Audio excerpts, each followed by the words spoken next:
Message कर देना, सभी स्टूडेंट को मैसेज कर दो, आया नहीं है, ठीक है? हाँ, मैसेज अभी कर दो, क्लास स्टार्ट हो गया, फिर वो जागेंगे, ऐसे नहीं जागते हैं। चलिए, तो कल क्या पढ़ाया था आप लोग को? कल वाली बात क्लियर हो गई थी? कोई दिक्कत तो नहीं है? लिखवा दें? उस दिन लिखवाया तो था, वही चीज तो लिखवाया था। हाँ, और लिखवा दूं? लिखवा दूं? हाँ, अच्छा ठीक है, लिख लो, लिख लो। थोड़ा सा सिलसिलेवार से लिखवा देता हूँ ताकि आप लोग को वो करने में दिक्कत ना हो। चलो लिखो। वही चीज है, उसमें थोड़ा सा और ऐड ऑन करना पड़ेगा। ऐड ऑन कर लोगे तो हो जाएगा। एक बच्चा और आ रहा है, बगल में है, रुक जाओ 2 मिनट, रुक जाओ। आ गया, आ जाओ, जाओ, बंद कर लो उसको।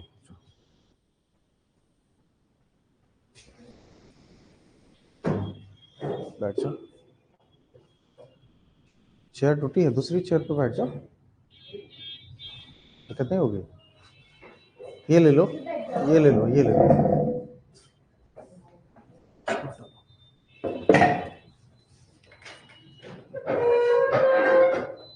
हाँ, ये सब आप ही लोग का करामात है। कौन कौन तोड़ा है कुर्सी? कितने कुर्सियां तोड़ने में आगे है?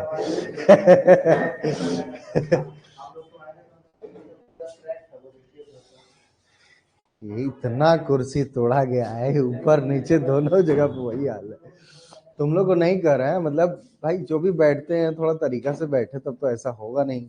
इतने कुर्सी देखो, यहाँ यहाँ 4 कुर्सी उधर, ऊपर वाला कुर्सी भी, ऊपर वाली कुर्सी में भी वही हाल है। अब पता नहीं बैठते हैं तो क्या करते हैं, तोड़ने का प्रयास करते हैं। अरे नहीं, बाहर से नहीं टूटता है, बाहर से टूटे तब तो।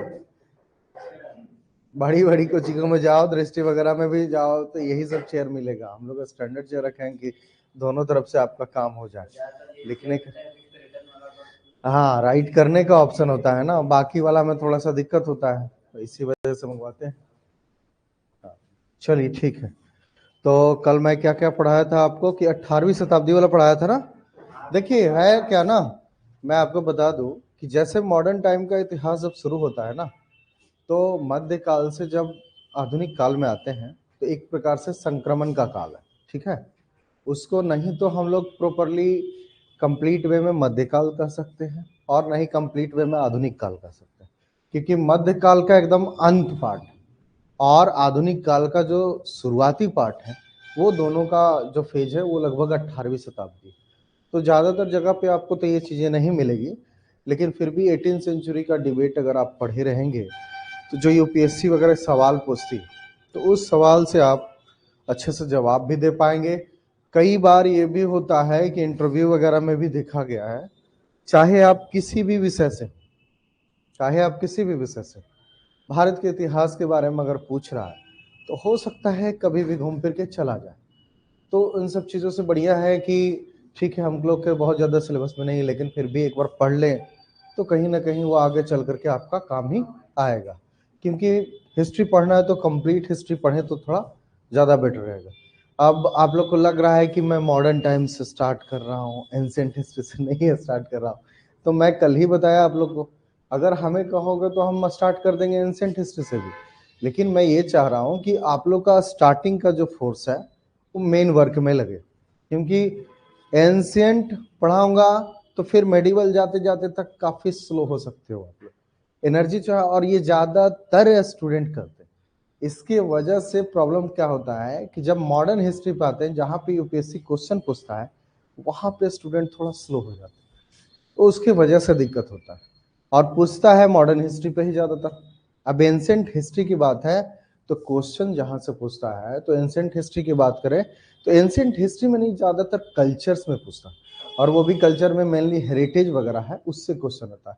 इस बार का वायलेशन हुआ है, इसके वजह से है, लेकिन फिर भी ऐसा नहीं अभी मान के चलिए कि हम अगर मॉडर्न पढ़ा रहे हैं आपको, तो एंशियंट नहीं पढ़ाएंगे। एंशियंट भी अभी जितना मॉडर्न आपको डीप में पढ़ाएंगे उतना ही एंशियंट भी पढ़ाएंगे, और वैसे ही आपको मेडिवल भी पढ़ाएंगे, और लास्ट में ला करके जब जोड़ देंगे मेडिवल और मॉडर्न को तब आपका क्लियर हो जाएगा। तो मेन जो फोर्स है कम से कम आपका स्टार्टिंग फोर्स जो है इसमें लग जाएगा, तो मॉडर्न की तैयारी अच्छी हो जाएगी, जिससे आप क्वेश्चन का जवाब भी दे सकते हैं और आंसर राइटिंग भी कर सकते हैं। अगर 100 क्वेश्चन है, ठीक है, अगर यूपीएससी का कभी कट ऑफ देखे हो कितना जाता है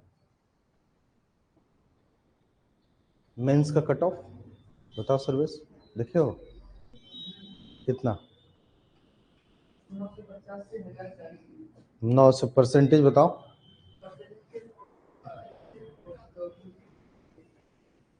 मतलब एक एवरेज मानिएगा तो 50 के आसपास आपको मिलेगा, लेकिन फिर भी बहुत बिरले होता है तो 60% बहुत ज्यादा स्थिति होती था। 60, हाँ 33% हर में नहीं, वो 33% तो आपका उसमें है, उसमें है उसी सेट में है, 33% सी सेट में है। मैं यूपीएससी मेंस, हाँ यूपीएससी मेंस की बात कर रहा हूँ। यूपीएससी मेंस की अगर बात करें तो यूपीएससी मेंस का जो राइटिंग होता है उसमें लगभग लगभग 950 से 1000, वो सही बोल रहा है। तो कहीं ना कहीं आप देखिएगा तो 50% के आसपास मान के चलिए रहता है, और 50% प्लस होता है। तो अगर 60% का भी चला गया तो पॉसिबल ही नहीं लगता है कि 60% जाए, क्योंकि बहुत हैवी होता है। ठीक है, अब जीएस में आप कितना भी ताकत लगा लो, कितना भी अच्छे से पढ़ा लो, यहाँ तक कि टॉपर का रैंकिंग भी देखे हैं तो पता चला है कि जीएस में मार्किंग जो है एवरेज।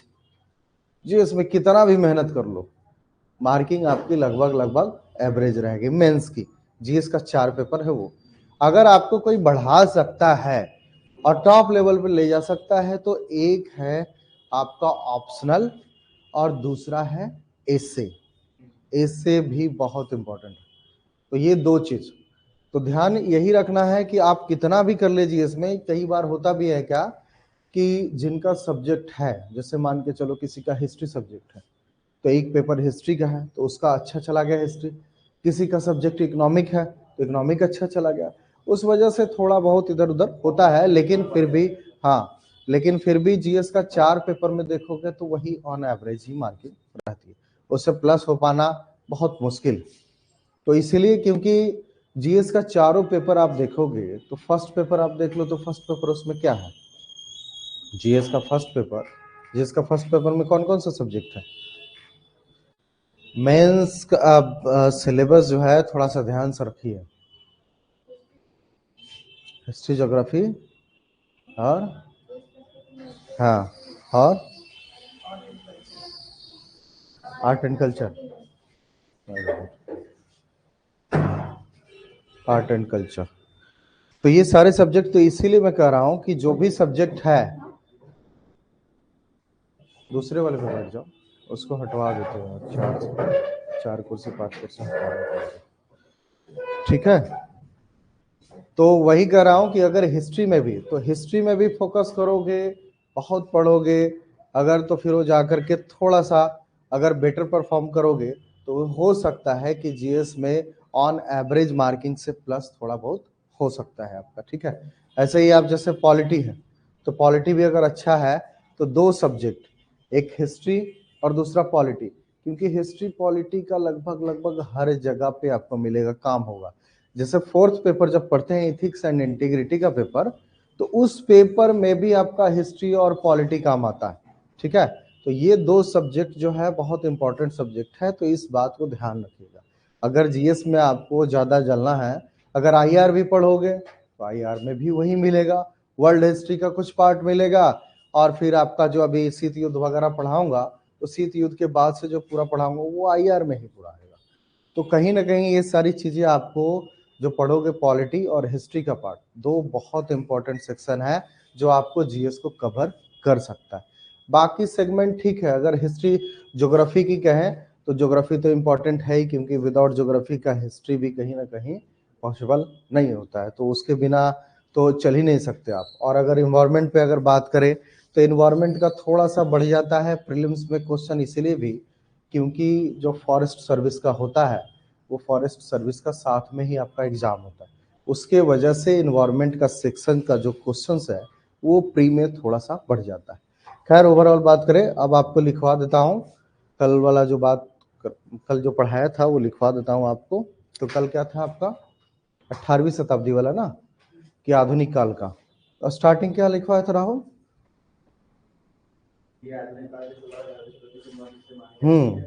ठीक है,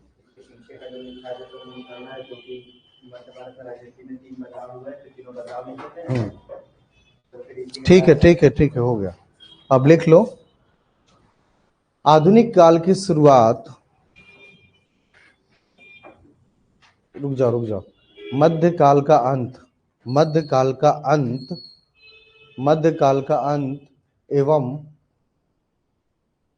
आधुनिक काल की शुरुआत, जो कि 18वीं शताब्दी में देखी जा सकती है, जो कि 18वीं शताब्दी में देखी जा सकती है। इसी 18वीं शताब्दी के मध्य से, इसी 18वीं शताब्दी के मध्य से आधुनिक काल की शुरुआत मानी जाती है, शुरुआत मानी जाती है। क्योंकि शुरुआत मानी जाती है, क्योंकि क्या हुआ, दिक्कत हो रहा? हाँ बताओ, क्या लिखे हो? इसी 18वीं शताब्दी के मध्य से आधुनिक काल की शुरुआत मानी जाती है। आधुनिक काल की शुरुआत मानने के पीछे का मूल वजह, आधुनिक काल की शुरुआत मानने का मुख्य वजह राजनीतिक,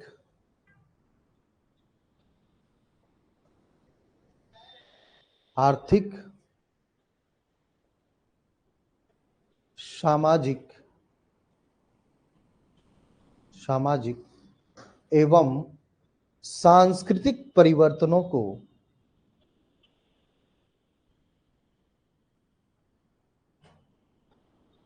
कहा जा सकता है। सांस्कृतिक परिवर्तनों को आधार बनाया जा सकता है, आधार बनाया जा सकता है, सांस्कृतिक परिवर्तनों को आधार बनाया जा सकता है।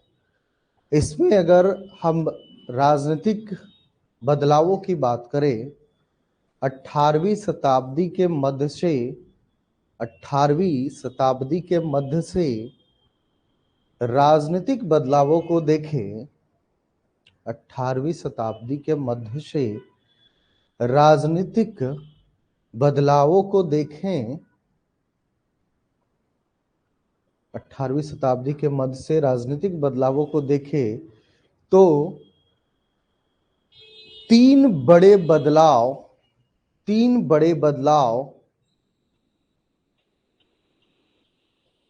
देखने को मिलता है।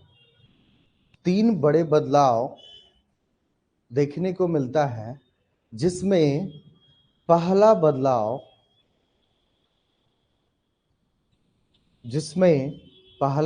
या परिवर्तन मुगल साम्राज्य का पतन होना, मुगल साम्राज्य का पतन होना,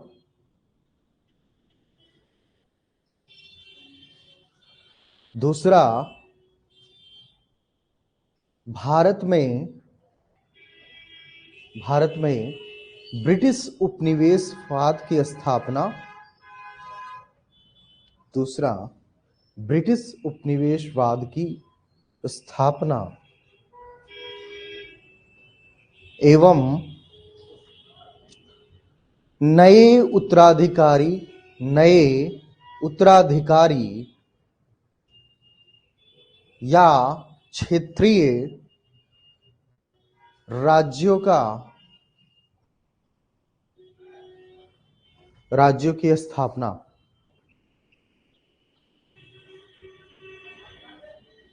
नए क्षेत्रीय राज्यों की स्थापना में देखा जा सकता है।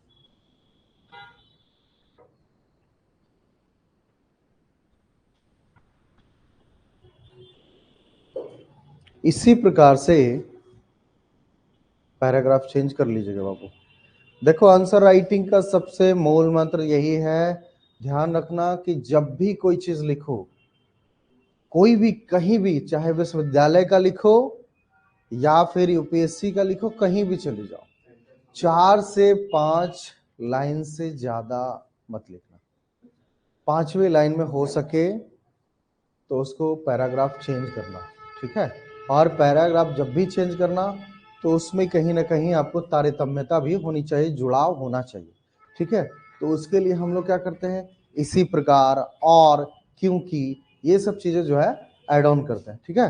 तो पैराग्राफ जब भी आंसर राइटिंग लिखना, क्योंकि हम लोग आंसर कॉपी वगैरह चेक करते हैं तो यही सब चीजें देखते हैं। पूरा एक है कि बहुत अच्छा आंसर लिखा है, एक कॉपी में पूरा भर दिया है, मतलब कहीं पे पैराग्राफ वगैरह नहीं और कहीं पे कोई हेडिंग नहीं, तो उसको क्या है, जो 10 में 8 नंबर मिलना चाहिए, 6 नंबर 7 नंबर, चलो, ये होती है स्थिति। इसलिए ध्यान रखिएगा कि जब भी लिखवाऊं तो वो कहीं ना कहीं 4-5 लाइन के बाद या एक सेंटेंस जहां पे फिनिश हो वहां पे आप अपना पैराग्राफ चेंज कर दीजिएगा, ठीक है। और हो सके तो कई बार मैं देखा हूं कि हिस्ट्री वालों से ज्यादा आंसर राइटिंग अच्छा, कई बार देखा हूं कि साइकोलॉजी वाले और आपके इकोनॉमिक्स वाले स्टूडेंट ने किया। तो ये बात ध्यान रखिएगा कि क्यों ऐसा होता है। तो जब भी आंसर राइटिंग करिए तो उसमें अगर हो सके पॉसिबल तो मैप के थ्रू या कुछ ऐसा डायग्राम आप बना सकते हैं, डायग्राम के थ्रू अगर कुछ दर्शा सकते हैं उसी पॉइंट्स को, जैसे मैंने आपको लिखवाया 3 परिवर्तन, तो आप ये कर सकते हैं कि मध्यकाल ऊपर डाल दीजिए, फिर उसको ड्रॉप करके एक एंगल एरो करके उसको आधुनिक काल कर दीजिए, और आधुनिक काल के परिवर्तन नीचे में फिर परिवर्तन कर दीजिए, और फिर परिवर्तन में 3 चीज दर्शा दीजिए। क्या परिवर्तन में क्या क्या होगा, राजनीतिक में मुगल साम्राज्य का पतन, उसके बाद उपनिवेशवाद की स्थापना, और तीसरा नए क्षेत्रों का उदय। तो ये आपका हो गया। तो ये आप लिख दिया आपने, लेकिन लिखने के साथ साथ अगर ये चीज डालते हैं ना तो कहीं ना कहीं आपकी आंसर राइटिंग जो है काफी इफेक्टिव मानी जाएगी। तो जब कॉपी जांच होगी तो पहले ही नजर चला जाएगा एग्जामिनर का, हाँ लगता है कुछ लिखा है। नहीं तो जनरल वे में जो लिखते हैं ना, तो जनरल वे में जैसा जनरल नंबर मिलता है। तो इसलिए ध्यान रखिएगा। चलिए आगे बढ़िए। इसी प्रकार से आर्थिक परिवर्तनों को देखें, इसी प्रकार से 18वीं शताब्दी के मध्य से, इसी प्रकार से 18वीं शताब्दी के मध्य से आर्थिक परिवर्तनों को देखें,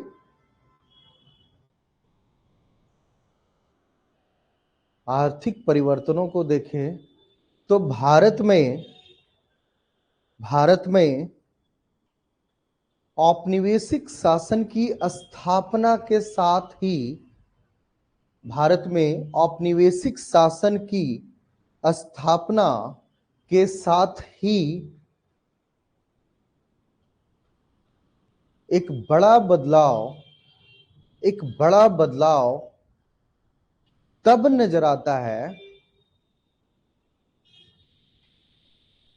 एक बड़ा बदलाव तब नजर आता है जब ब्रिटिश उपनिवेशवाद द्वारा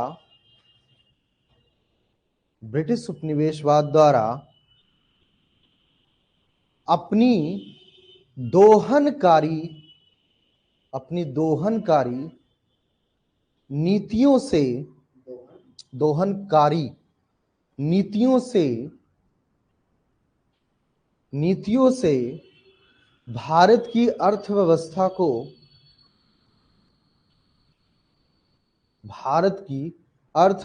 को लगातार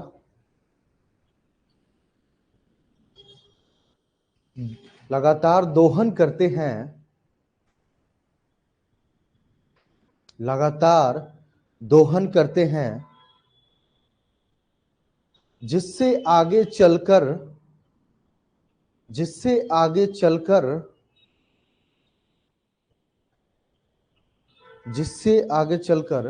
भारत की आर्थिक स्थिति, भारत एवं भारत के लोगों की आर्थिक स्थिति, भारत एवं भारत के लोगों की आर्थिक स्थिति दयनीय स्थिति में पहुंच जाती है या दयनीय हो जाती है, दोनों में से कोई लिख सकते हैं। दयनीय हो जाती है लिख लीजिए, दयनीय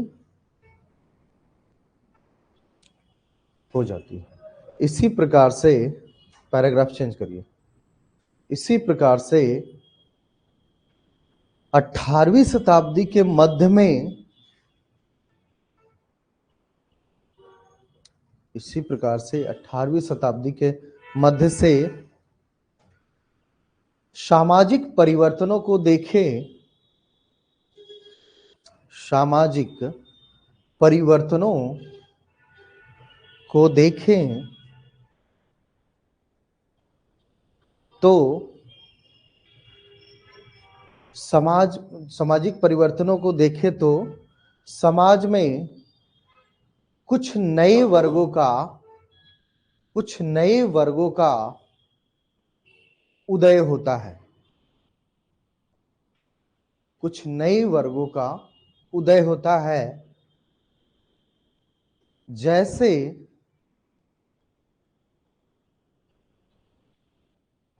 ब्रिटिश उपनिवेशवादी सरकार ने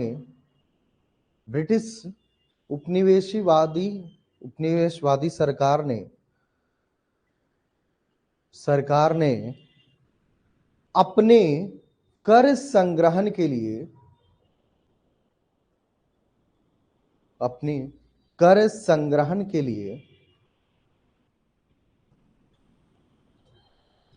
भारत के कुलीन वर्ग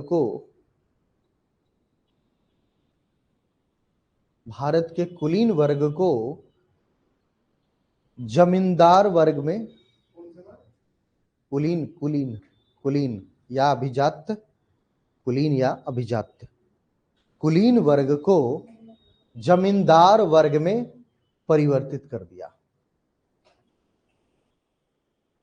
जमींदार वर्ग में परिवर्तित कर दिया। इसी के साथ साथ अनुपस्थित जमींदार वर्ग की भी उत्पत्ति हुई। अनुपस्थित जमींदार वर्ग, उसको इंग्लिश में कई बार आएगा शब्द अब्सेंटी लैंडलॉर्ड। मतलब अनुपस्थित का मतलब एब्सेंट होता है, तो इसी वजह से उसको कहा गया अब्सेंटी लैंडलॉर्ड। जब जमींदार जो पैसा नहीं दे पाते थे, उनकी जमींदारी जब नीलाम कर दी जाती थी, तो कल भी बताया था कि जमींदारी नीलाम करने के बाद जब दूसरे को बेचा जाता था, तो कई व्यापारी जो है वो जमींदारी खरीदना शुरू कर दिए थे, लेकिन वो रहते नहीं थे। अपने करिंदों के माध्यम से, जो एजेंट्स होते थे, उन माध्यम से वो अपना कर वसूलते थे। ठीक है, तो रह करके नहीं काम करते थे, बल्कि अपना व्यापार भी करते थे, और कुछ आदमी को लगा दिया उस जगह पे, वो अपना टैक्स कलेक्शन का काम करता है। जैसे सामान्य रूप में आप बस स्टैंड वगैरह पे जाते हैं ना, तो कई बार देखते होंगे कि कुछ पर्ची लेके खड़ा रहता है ना, तो जिसको ठेकेदारी मिलता है वो ठेकेदारी नहीं करता है, बल्कि वो अपने एजेंट को, कुछ एजेंट को दे देता है और जाके पैसा वसूल करने। तो उसी प्रकार से जमींदारी वर्ग में एब्सेंटी लैंडलॉर्ड है। ठीक है, लिख लिया, हो गया? कहां तक हुआ जरा? अभिजात वर्ग की उत्पत्ति हुई ना। इसी के साथ साथ नए वर्ग के रूप में मध्यम वर्ग की भी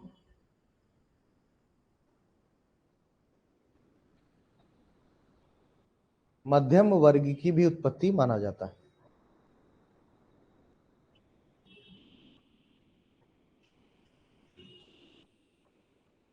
उत्पत्ति माना जाता है। लेकिन 18वीं शताब्दी में, 18वीं शताब्दी के मध्य में, 18वीं शताब्दी के मध्य से कर दीजिए, 18वीं शताब्दी के मध्य से न सिर्फ राजनीतिक, आर्थिक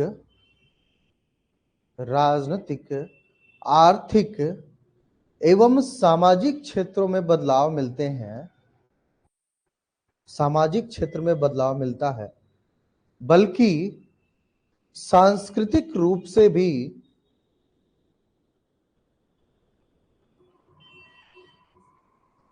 कई बदलाव नजर आते हैं।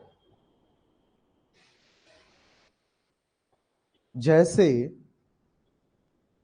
सांस्कृतिक रूप से भी बदलाव नजर आते हैं, जैसे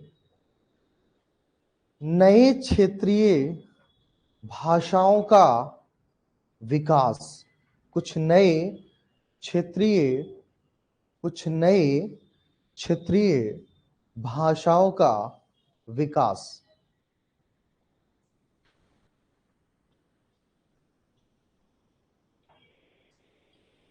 जैसे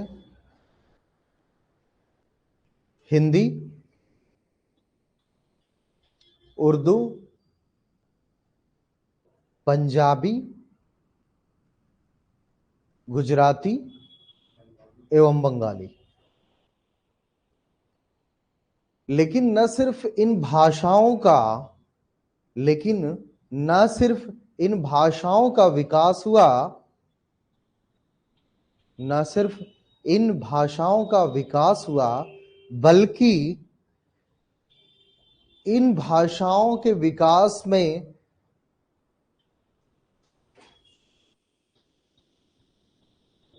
बहुत सारी नए साहित्य का भी सृजन हुआ।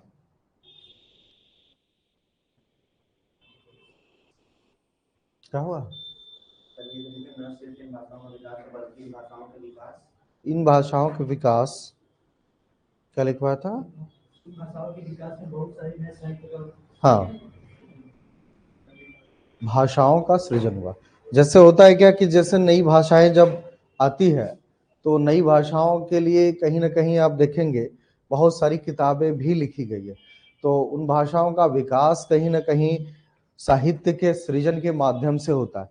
तो कई जो लैंग्वेज, जैसे हिंदी आप देखिएगा तो हिंदी में कुछ नए नए ग्रंथ जो हैं आपको देखने को मिलेगा। इसी प्रकार से पंजाब में तो पंजाबी है, पंजाबी में आपको देखने को मिल सकता है, गुजराती में, बंगाली में, और कहीं ना कहीं आपका उर्दू जो कि इम्पोर्टेंट एक लैंग्वेज इसलिए भी माना जाता है क्योंकि जब फारसी मुगल साम्राज्य के समय जो कोर्ट का लैंग्वेज था वो फारसी था, ठीक है। लेकिन फारसी के बाद जब मुगलों का डिक्लाइन होता है तो डिक्लाइन के बाद कहा जाता है कि उर्दू लैंग्वेज, हिंदी और फारसी जो है जब डिक्लाइन होता है तो एक प्रकार से कहा जाता है कि उर्दू लैंग्वेज का जो है वो ज़्यादातर बोलने वाले लोग, चूंकि जो मुस्लिम समुदाय के लोग थे वो कहीं ना कहीं ज़्यादातर स्टार्टिंग में उनके कोर्ट वगैरह में देखेंगे आप तो ज़्यादातर फारसी, लेकिन कोर्ट के जगह पे एक और लैंग्वेज, जैसे आपका संस्कृत लैंग्वेज था वैसे ही आपका अरबी लैंग्वेज भी था।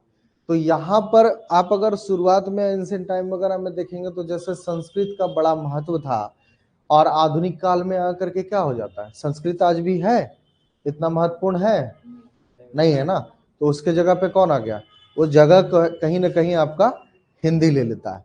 तो उसी प्रकार से देखा जाता है कि स्टार्टिंग में अगर देखें तो दिल्ली सल्तनत वगैरह के समय में अरबी वगैरह का आपको ज्यादा मिलेगा, लेकिन अरबी वगैरह उसके बाद फिर आता है आपका मुगल कोर्ट जब आता है तो मुगल वंश के समय में फारसी, और फारसी का जब एक प्रकार से मुगल्स के द्वारा जो बहुत सारी कोर्ट में अधिकारी रहते थे उनके द्वारा बोला जाना, और उनके द्वारा कई किताबें जैसे अकबरनामा वगैरह ये सब देखिएगा, तो वो सब कहीं ना कहीं फारसी वगैरह में लिखा है।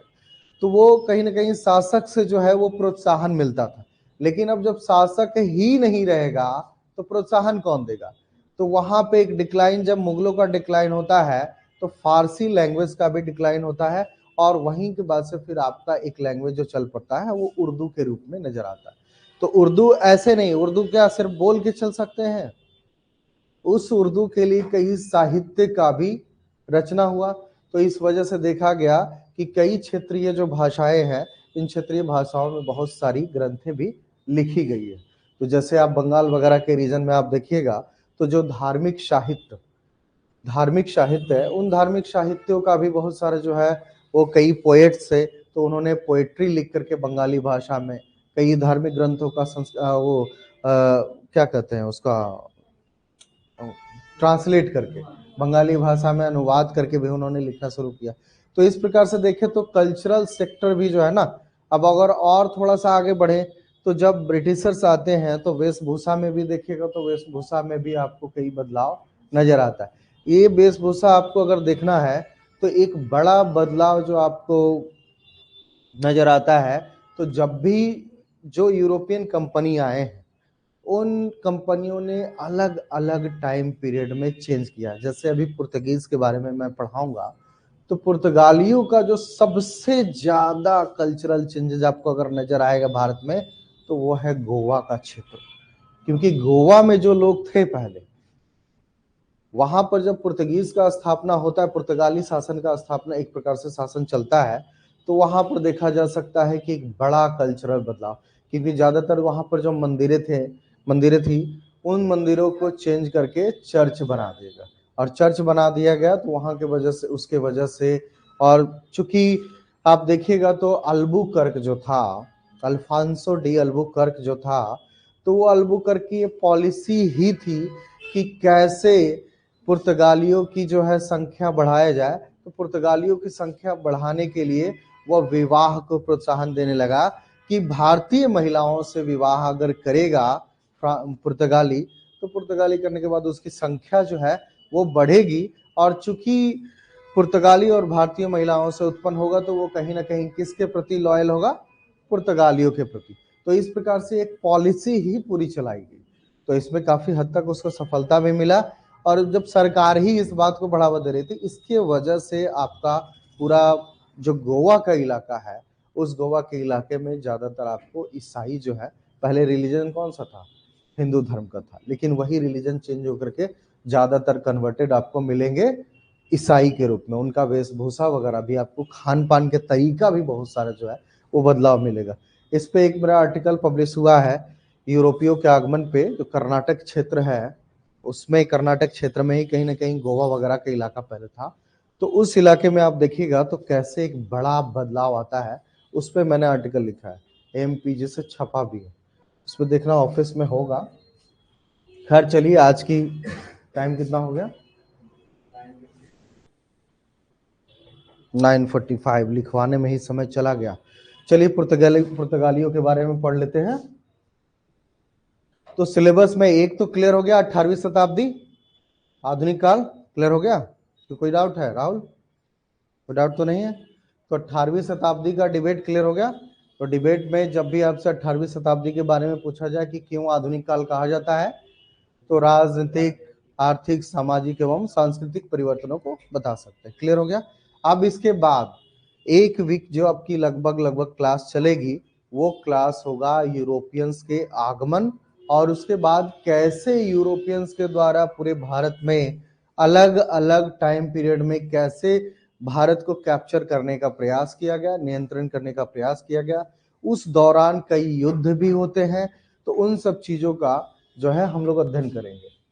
तो यूरोपियों का आगमन,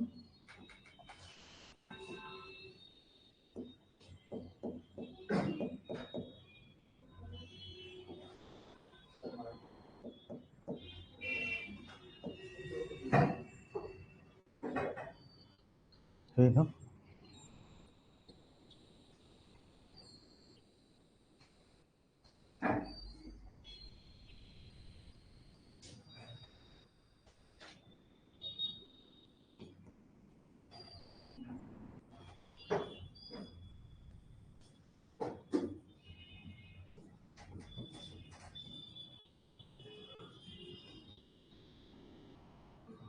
अराइवल्स ऑफ यूरोपियंस।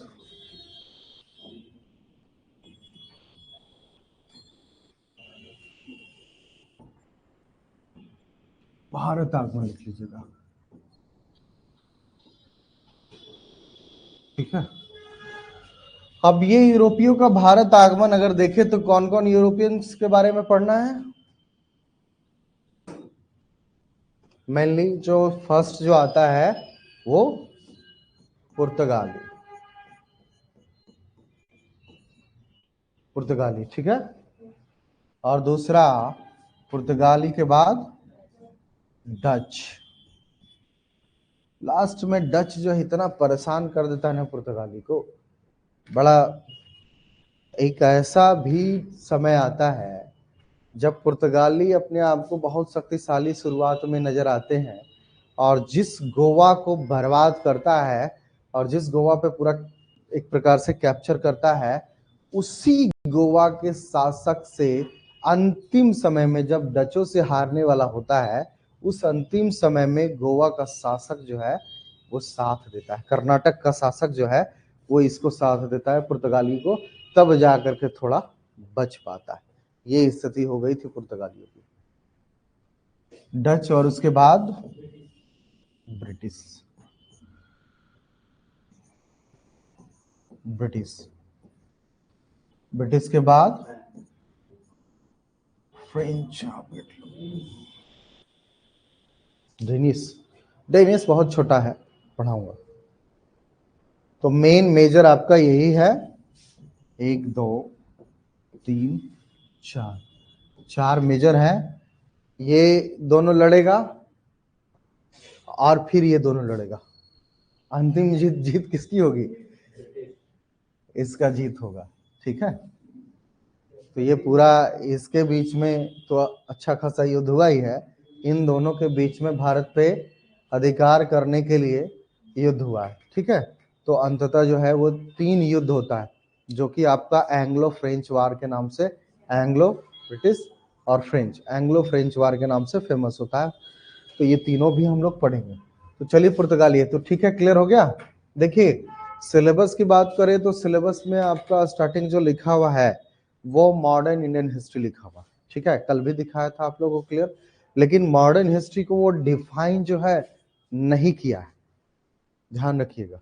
तो इसीलिए आपको पूरा हिस्ट्री जो मॉडर्न हिस्ट्री है वो पूरा पढ़ना है, कहीं से भी क्वेश्चन पूछ सकता है। तो इसलिए हम लोग डीप वे में एक एक चीज जैसे क्रमिक वे में शुरू होता है, क्रमिक वे में इतिहास चलती है, उसी क्रम से हम लोग शुरू करेंगे। तो इसमें जैसे आपको बताया कि मध्यकाल से आधुनिक काल की शुरुआत होता है, तो जो परिवर्तन हुआ वो हो गया। अब इसके बाद जो है आप देखिएगा तो कहीं ना कहीं पुर्तगाली वगैरह, तो यूरोपियंस का आगमन होता है। ये लगातार जो है आपको 15वीं शताब्दी से लेकर के कब तक चलता है? 18वीं शताब्दी तक।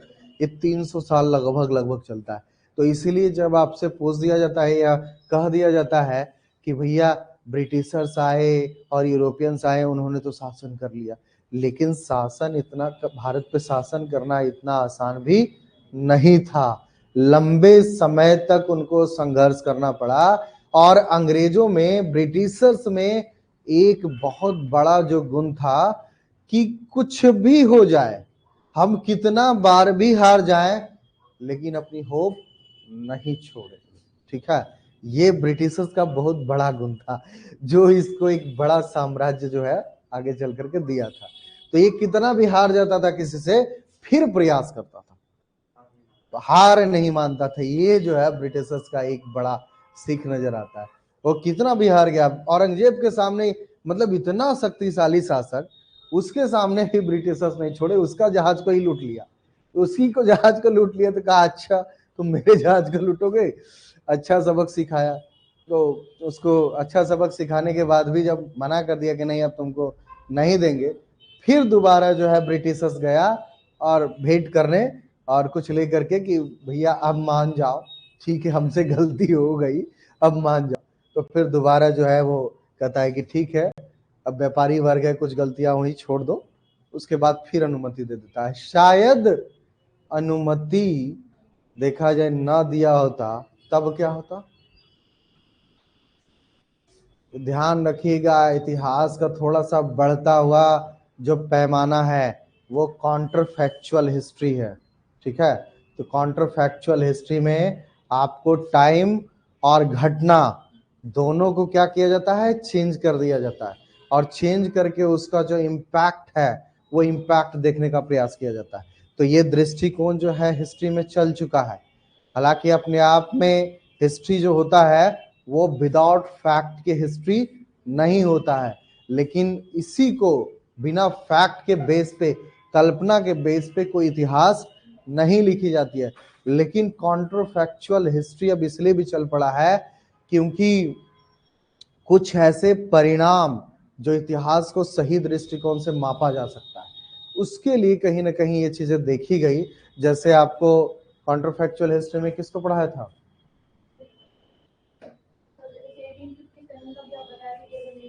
नहीं, स्टार्टिंग काउंटर फैक्चुअल हिस्ट्री का, हाँ अमेरिका में कौन? नॉर्थ डगलस और रॉबर्ट फगल का ना। तो नॉर्थ डगलस और रॉबर्ट फगल को जो है नोबेल पुरस्कार भी मिल चुका है, ठीक है। इसी नोबेल पुरस्कार मिलने के कारण जो है और बहुत सारी चीजें अच्छी देखी गई कि काउंटर फैक्चुअल हिस्ट्री को अगर अपनाया जाए तो इतिहास को और बेहतर तरीके से जो है लिखा जा सकता है। इसलिए हो सकता है कि आगे आने वाले समय में आप लोग भी रेडी रहिएगा, ठीक है। पूछा जा सकता है, क्योंकि आप ध्यान रखिए इस बात का कि आप लोग का जो क्वेश्चंस बनाते हैं, चाहे आप जीएस का क्वेश्चन बनाएं और या तो फिर आपका ऑप्शनल का क्वेश्चन बनाएं, कोई आईएएस आईपीएस आपका क्वेश्चन नहीं बनाता है। बनाता है वो ज्यादातर विशेषज्ञ, और विषय का विशेषज्ञ जो होता है वो प्रोफेसर्स होते हैं। तो प्रोफेसर्स की पैनल रहती है, कई बार प्रोफेसर्स को जो है, सिंगल प्रोफेसर्स को जो है वो क्वेश्चंस दिया जाता है, वही सब क्वेश्चन बनाते हैं। तो वो सारी चीजें जब वो पढ़ा रहे हैं, वो देख रहे हैं, तो पुटअप कर सकते हैं। इसलिए वो कहीं भी कोई रोक टोक नहीं है उनके लिए, ठीक है। ये कह दे कि यूपीएससी के नहीं ऐसा नहीं ऐसा बनाना, तो हालांकि कुछ इंस्ट्रक्शन रहता है लेकिन जरूरी नहीं कि 100% वो फॉलो हो। इसलिए कई बार चीजें जो है आपका काउंटर फैक्चुअल हिस्ट्री, जैसे आपसे कह दिया गया कि अगर भारत में गांधी ना आते तो क्या होता, क्या भारत को आजादी मिलती? आप लोग बताइए, मिलती 1947 में? अच्छा, उससे पहले भी मिल सकता था। उससे पहले कैसे, किस बेस पे?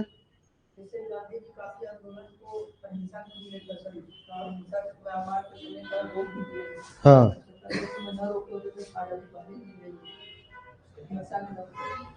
तो हिंसा से, तो हिंसा से तो मजबूत था ही कई बार। हाँ, ये भी तो हो सकता है कि हिंसा जो कर रहे हैं लोग, तो अंग्रेज सीधा उनको जेल में डालते, फिर उनको आंदोलन करने का मौका नहीं मिलता। तो 1947 में क्या पता एंड में मिल जाता है। देखो, ज्यादातर इस पर स्टडी हुई है तो ये बातें आती है कि गांधी ना होते तब भी भारत को आजादी मिलती, लेकिन थोड़ा लेट होता। निष्कर्ष ये निकाला गया हिस्टोरियंस के द्वारा, क्योंकि बहुत सारी चीजों को मापने के बाद देखा गया तो यही चीजें पता चलती।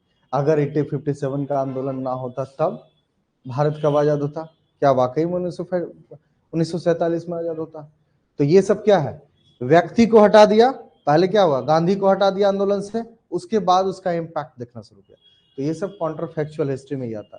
तो हो सकता है आगे आने वाले समय में इस प्रकार की सवाल भी आप लोग से पूछा जा सकता है। खैर चलिए, उतना नहीं अभी जाएंगे, आगे पढ़ लेंगे, उसके बाद एक चैप्टर वगैरह आपको पढ़ा दूंगा तो आप लोग भी रेडी हो जाएंगे, कोई दिक्कत नहीं होगा आप लोग। तो अब चलते हैं पुर्तगाली पे, ठीक है। तो ये चार आगे आने वाले समय में हम लोग यही अभी चार का अध्ययन करेंगे। पुर्तगालियों का आगमन यूरोप में, जो क्या अच्छा यहाँ से है,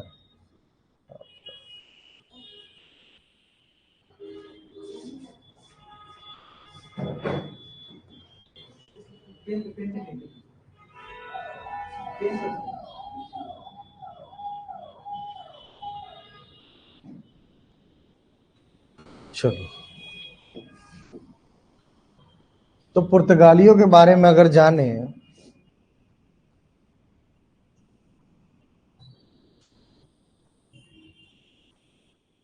ये कहा जाता है कि पुर्तगालियों के, जैसे यूरोपियंस के बारे में स्टार्टिंग में थोड़ा सा बात करते हैं। अगर हम देखें तो आपको क्या लगता है कि यूरोपियंस से भारत का जो व्यापार होता था वो क्या 1498 के बाद ही नजर आता है या उसके पहले भी था? जैसे 1498 में आप लोग जानते हैं ना, ये तो बहुत सामान्य सी बात है कि वास्को डिगामा भारत आया था, उसके बाद जो है भारत से जो है यूरोप का व्यापार जो है स्टार्ट हुआ। ऐसा जानते हैं आप लोग कि पुर्तगालियों ने, एक प्रकार से पुर्तगाली फर्स्ट टाइम आए तो आया तो उन्होंने व्यापार शुरू किया। तो क्या लगता है कि ये रियल है कि मतलब पहले पुर्तगालियों ने ही व्यापार शुरू किया? क्या इसके पहले भी कोई व्यापार होता था भारत और यूरोप का? भारत और यूरोप का कब, कैसे?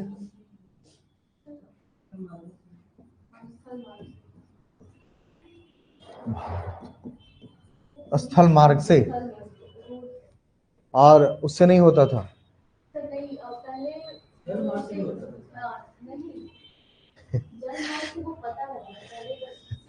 देखो, अगर एंशिएंट टाइम से हम देखें तो एंशिएंट टाइम से भी यूरोप का भारत से जो है रिलेशन मिलता है, और जो आपका व्यापार वगैरह है वो चीजें मिलती है। जैसे आप बिंदुसार अब अगर चले जाए कि मौर्यन टाइम में भी अगर चले जाए तो मौर्यन टाइम में भी आपको कहीं ना कहीं ट्रेड देखने को मिलता है। और मौर्यंस के बाद मौर्यंस के साथ साथ आप अगर देखेंगे सबसे ज्यादा आपको मिलेगा तो नीचे जो साउथ में है सातवाहन जो शासन चला था, उससे भी यूरोप का अच्छा खासा व्यापार देखने को मिलता है। यही लगातार सिलसिला जो है आपको मेडिवल टाइम में भी देखने को मिलता है। लेकिन ये व्यापार ज्यादातर, अगर हम साउथ की बात को छोड़ दें, क्योंकि ये एक कंट्रोवर्सी आप लोग को क्रिएट करना पड़ेगा कि लैंडमार्क से ही होता था, समुद्र से नहीं होता था। तो सातवाहन का पूरा व्यापार जो है वो समुद्र के माध्यम से ही होता था। तो ये कहना कि नहीं समुद्र के माध्यम से नहीं होता था, सिर्फ लैंड के माध्यम से होता था, या ये सिर्फ कहना कि नहीं सिर्फ और सिर्फ समुद्र के माध्यम से ही होता है, तो दोनों सही। ठीक है, तो सातवाहनों का व्यापार जो हुआ वो सातवाहन के समय में पूरा आप देखेंगे तो ये व्यापार इस टाइम में साउथ से ही उससे ही हुआ। कम लोग जानते हैं, इसलिए तो बता रहा हूँ कि थोड़ा पढ़ लो। अब एंशिएंट में पूरा का पूरा यूरोप के यहाँ तक कि ये जो दक्षिण का इलाका है, दक्कन का इलाका, यहाँ जो सातवाहनों का शासन था तो उसमें यूरोप का एक शासक था उस समय, उसका मूर्ति भी बनाया गया था। उसका मूर्ति भी यहाँ तक बनाया गया था। क्यों? क्योंकि जो यूरोपियंस व्यापारी इस जगह पे रहते थे तो व्यापारियों की अपनी एक मंडली हो गई थी, एक स्पेस जो बस्ती टाइप का कहा जाता है ना, वो जगह हो गया था। तो इस जगह पे यूरोप के जो है एक शासक, जो उसका नाम, उनका नाम ध्यान में नहीं आ रहा है, उनकी मूर्ति बना दी गई थी और उनकी मूर्ति की पूजा की जाती थी। तो एक प्रकार से कहीं ना कहीं, और वो एक प्रकार से बढ़ावा देने के लिए कि कैसे व्यापार को बढ़ावा दिया जाए, तो ये सातवाहनों के समय में अच्छी खासी जो है यूरोप से जो है वो एक प्रकार से ट्रेड जो है वो देखा जा सकता है।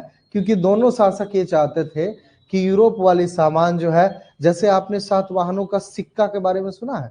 सिक्का कैसा सिक्का था? शीशे का सिक्का। तो शीशे का सिक्का क्यों बनाना पड़ा?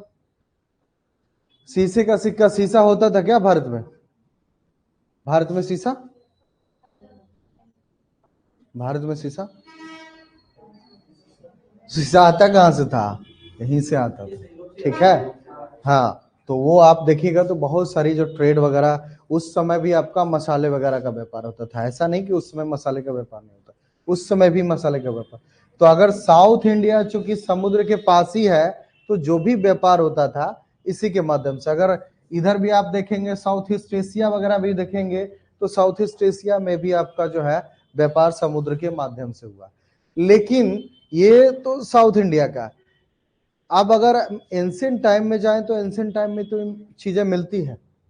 मेडिवल टाइम में अगर देखें तो मेडिवल टाइम में कहा जाता है कि जो यहाँ पर इटली, ये कहा जाता है कि वेनिस शहर के बारे में बताया जाता है कि वेनिस शहर था। तो वेनिस शहर, इटली का वेनिस शहर, इटली का वेनिस शहर का व्यापारी और अरब के जो व्यापारी थे, ये जो अरब था, तो अरब के जो व्यापारी थे, इन दोनों के बीच में एक प्रकार से ज्यादातर व्यापार होता था। तो अरेबियंस जो थे वो अरेबियंस व्यापारी भारत से अपना सामान लेते थे, जो भी सामान होता था भारत से उठाते थे और ले जा करके वो जो इटली का वेनिस शहर का व्यापारी है उसको दे देता था। और इटली का जो वेनिस शहर का व्यापारी और यूरोप के एक दो शहर हुआ करते थे, उन शहर के जो व्यापारी हैं पूरा यूरोप में मसाला बेचता था। तो मतलब ये है कि आप देखिएगा कि अगर हम मध्यकाल में देखें, मध्यकाल और जब आधुनिक काल की शुरुआत होने लगती है तो एक कहा जाता है कि 1493 ईस्वी में, कितना था 1493 ना, कुस्तुनतुनिया पे अधिकार कब हुआ था? 1493 ईस्वी में। तो अरब जो है, अरब मेन है यहाँ पे, अरबियों का देखिएगा, ध्यान रखिएगा, क्योंकि अभी जब पुर्तगाली आएंगे तो पुर्तगालियों का विरोध जो करता है अरब करता है। अरब क्यों करता है, इसके पीछे का एक बड़ा रीजन यही है कि जो पूरा भारत से व्यापार होता था मुगल्स टाइम में, आप देखिएगा कि मुगलों के समय में जो व्यापार होता था वो ज्यादातर अरब व्यापारी ही करते थे। तो अरेबियंस क्या करते थे, भारत से सामान लिया, मसाला लिया, और ये यूरोप का जो वेनिस शहर का जो व्यापारी है, एक दो शहर के और व्यापारी जो है उनको बेच देता था। अब ये वेनिस शहर का व्यापारी क्या करता था, पूरे यूरोप भर में जो है वो भारत के सामानों को बेचता था और अच्छा खासा मुनाफा कमाता था।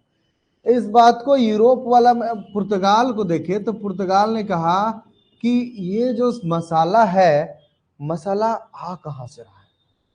तो पुर्तगालियों को ये बात तो पता था, पुर्तगाल के व्यापारी, पुर्तगाल में भी अच्छे खासे मसाले का यूज होता था, तो चूंकि पुर्तगाल के व्यापारी उसका बिजनेस नहीं करते थे, तो उन्होंने देखा कि जब बहुत सारी ये जो वेनिस शहर के व्यापारी हैं वो जब बेचते हैं तो मनमाना रेट पे बेचते हैं, जब चाहो जितना चाहो आराम से बेच सकते हो, क्योंकि उनके पास क्या होता था, कम है और वही एक प्रकार से एकाधिकार स्थापित किए हुए थे। तो इटली का वेनिस शहर का जो व्यापारी है वो यूरोप में बेचता था पूरा माल, तो वही एकाधिकार पूरे यूरोप पे लगभग लगभग किए हुए था। तो वो यूरोप पे जब एकाधिकार किए हुए था तो पुर्तगाल के व्यापारियों को लगा कि भैया ये तो पूरा एक ही व्यापारी ये है, वेनिस का इटली वाला व्यापारी है, वो सब जगह बेच रहा है और मनमाना जो है वो कर रहा है। तो इन लोग को भी लगा कि अब हम लोग को भी कुछ ऐसा करना चाहिए। तो बहुत सारी पुर्तगाली, अब इस समय ये भी देखा गया कि वहां का जो शासक था वो भी चाहता था कि पुर्तगाल के व्यापारी जो है वो व्यापार करे और बाहर से सामान ला करके बेचे पूरे यूरोप में। तब उससे क्या होगा, बुलियंस जो है वो पुर्तगाल को बुलियंस भी मिलेगा और समृद्धि पुर्तगाल का होगा। तो व्यापार को बढ़ाने के लिए पुर्तगाल के शासक ने पुर्तगाली जो व्यापारी है, बहुत सारे पुर्तगाली व्यापारियों का एक सम्मेलन हुआ। उस सम्मेलन में एक प्रकार से एक संघ बनाया गया, व्यापारियों का पूरा संघ बनाया गया, और वही व्यापारियों को संघ को कहा गया कि जो भारत से अब अगर मसाला आ रहा है तो भारत से जो मसाला आ रहा है तो वो अरबियंस ला रहे हैं और इटली वाले को दे रहे हैं, लेकिन हमें कैसे प्राप्त होगा, हम अगर तय करेंगे भी तो कहीं ना कहीं अगर उस मार्ग के माध्यम से जाते हैं तब तो ये पॉसिबल है। लेकिन उसी समय एक बड़ी घटना घटती है कि कुस्तुनतुनिया जो था, जो अरब व्यापारी थे, तो अरबों द्वारा जो मार्ग पे एक प्रकार से कहा जाता है कि कहीं ना कहीं व्यापार करते थे, तो व्यापारिक मार्ग जो है कुस्तुनतुनिया था। कुस्तुनतुनिया पे तुर्कों का कहा जाता है कि अधिकार हो गया। क्या हुआ, नहीं समझ में आ रहा है? हाँ, क्या हो गया, बोलो। नहीं, तो कुस्तुनतुनिया एक कहा जाता है कि एक प्रकार से आप जोड़ने वाला, भारत को और यूरोप को जोड़ने वाला एक प्रकार से मार्ग माना जाता है, ठीक है। लेकिन कुस्तुनतुनिया पर तुर्कों का अधिकार हो जाता है, तो कहते हैं एक मतलब है भावना कि कुस्तुनतुनिया पे अधिकार हो गया तो हम जो है अब व्यापार करने के लिए यूरोपियंस को नहीं आने देंगे, इस रास्ता से नहीं जाने देंगे, ठीक है। तो ये कहा जाता है कि कुस्तुनतुनिया का जो रास्ता है वो क्लोज्ड हो गया, ठीक है, क्लोज कर दिया गया। तो अब यूरोपियंस के पास क्या बचा, जिस रास्ते से भारत का मसाला आता था अब वो रास्ता बंद हो गया, उस पे किसी और का कब्जा हो गया, तब क्या करेंगे? तब क्या ऑप्शन है? कहीं और से रास्ता खोजेंगे ना। तो ये वाला मार्ग तो ठीक था, इजी था, लेकिन ये मार्ग जो यहाँ से पुर्तगाल निकलता ना और यहाँ जाता, तो अपने आप में काफी लंबा रास्ता, समुद्री मार्ग ही बचा हुआ था। अब उनके पास एकमात्र ऑप्शन क्या बचा हुआ था? समुद्री मार्ग। तो समुद्री मार्ग के लिए कहा जाता है कि ये, इनको तो पता नहीं था कि भारत है कहाँ, कैसे समुद्र के माध्यम से जाए, समुद्र के माध्यम से जाए तो कैसे जाए। तो इनको जब पता नहीं था, तो यहाँ से जब वास्को डिगामा और सही कई ऐसे जो व्यापारी हैं उन्होंने निकला, तो ये कहा जाता है कि पूरा जहाजी बेड़ा निकला। उस जहाजी बेड़े में बहुत सारे व्यापारी थे, कई व्यापारी चल बसे रास्ते में, क्योंकि लंबा सफर तय करना होता था। और यहीं पे आपका बचा हुआ था कौन? एक वही एक बड़ा देश है। अगर यूरोप के माध्यम से हम समुद्र का रास्ता तय करते हैं, तो कोई एक बड़ा देश है? हाँ, गुड, अफ्रीका। तो अफ्रीका का जो लास्ट तट है, जिसको आज भी क्या नाम से जाना जाता है? Cape of Good Hope. लेकिन उस समय केप ऑफ गुड होप नहीं था, उसका नाम था केप ऑफ स्टॉर्म। मतलब ये तूफानी भरी जो रास्ता है वो एक प्रकार से कहा जाता था। लेकिन जब पुर्तगाली निकला यहां से, तो ये पहले गया आपका अफ्रीका, और अफ्रीका जाने के बाद क्या है, अफ्रीका वाले लोग जो हैं भारत से व्यापार पहले से ही करते थे, और अफ्रीका वाले लोगों को भारतीयों से व्यापार करने का पहले से पता था, रास्ता भी अफ्रीका वाले को भारत से पता था। ठीक है, तो जब ये पता था, तो इसका मतलब ये है कि अगर पुर्तगाली को भारत का रास्ता जानना है, तो वो किधर रुक करेगा? तो डायरेक्टली भारत ना आकर के वो जानते हैं कहाँ जाता है, वो अफ्रीका जाता है। ठीक है, और अफ्रीका में देखता है कि यहाँ तो भारतीय माल आ रहा है, यहाँ भी वो मसाला आ रहा है, तो वहां अफ्रीका के लोगों को वो सारी चीजें पता थी। तो उनसे अफ्रीका वाले कई लोगों से जो है वो मदद लेता है पुर्तगाली, जो कि आपको बहुत कम किताबों में नजर आता है। आप अगर राजमोहन गांधी की किताब पढ़ें, तो हिस्ट्री ऑफ साउथ इंडिया, तो उसमें आपको कुछ जगह पे मेंशन मिलेगा। तो अफ्रीका के लोगों से संपर्क करता है पुर्तगाली, और उससे संपर्क करने के बाद वो मार्ग को जानता है। यहाँ पे भी कहा जाता है कि जब ये गुजरात के पास जो है पहुंचता है, तो गुजरात के एक जो अब्दुल मजीद था, तो अब्दुल मजीद कहा जाता है कि अब्दुल मजीद के द्वारा जो है वो कहीं ना कहीं तट पे पहुंचा था वास्को डिगामा। ठीक है, उसकी सहायता लेकर के एक बार पहुंचा था। तो 1400 अल्टीमेटली 1498 में, अल्टीमेटली 1498 में वास्को डिगामा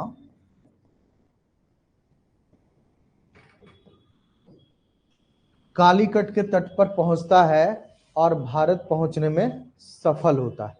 तो ये जब भारत पहुंचता है और वाकई में लग जाता है कि हम भारत पहुंच गए, तो ये जो यहाँ पे केप ऑफ स्टॉर्म था ना, उसका नाम बदल करके कहा जाता है केप ऑफ गुड होप। मतलब यही वो क्षेत्र है जहां से मार्ग की, भारत के लिए मार्ग की खोज का पता चल गया।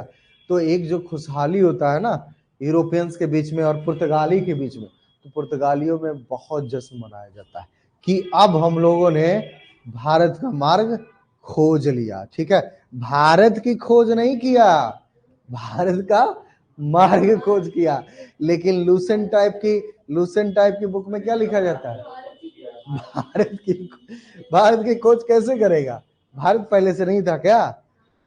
तब जब कुस्तुनतिया का मार्ग बंद हो गया, तो उसके पहले भी भारत से सामान आता था, उसके पहले भी तो पूरा व्यापार होता था। तो ये कहाँ आप कह सकते हैं कि भारत नहीं था?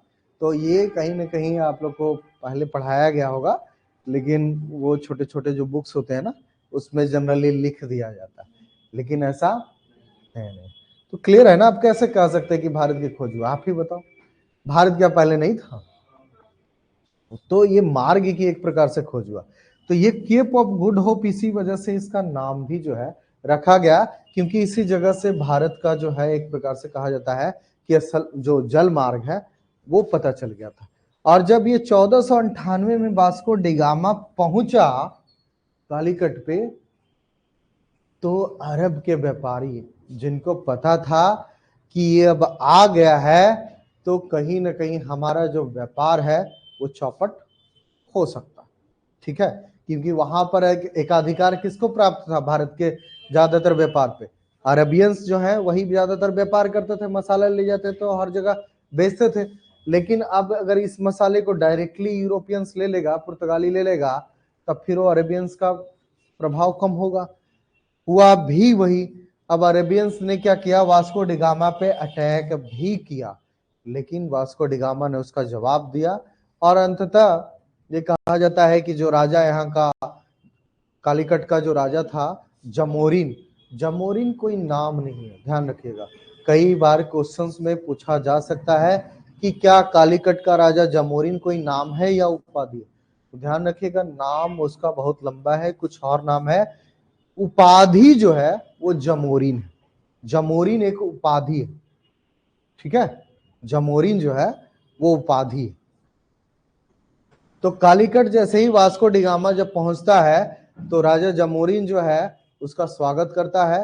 हालांकि स्वागत क्या करता है, एक प्रकार से देखा जाए तो वो भी चाह रहा था कि अगर यूरोपियंस आ गए तो बुलियंस मिलेगा, सोने की चीजें मिलेगी, तो कहीं ना कहीं उसका भी अच्छा खासा फायदा होता है, उस वजह से भी थोड़ा करता है। और वास्को डिगामा जब पहुंचता है तो उसको एक प्रकार से कहा जाता है कि अरबियंस का जो विद्रोह है वो फेस करना पड़ता है। फिर भी बच बचा करके उसको जो है वहां का जो जमोरिन था, राजा जमोरिन, तो कालीकट का जमोरिन जो है वो वास्को डिगामा को कुछ चीजें देता है। वो कहता है आप किस चीज की खोज में आए हैं? तो पता चलता है वास्को डिगामा कह रहा है कि मसाले की और कुछ जड़ी बूटियां जो कही जाती है उनकी जरूरत थी उसको, ठीक है। तो मसाला और कुछ जड़ी बूटी, तो मसाला में, अब मसाला ही क्यों वास्को डिगामा मांग रहा, क्यों, क्या रीजन रहा? अच्छा, हाँ, ब्लैक डेथ, अच्छा, तो उस बचाव से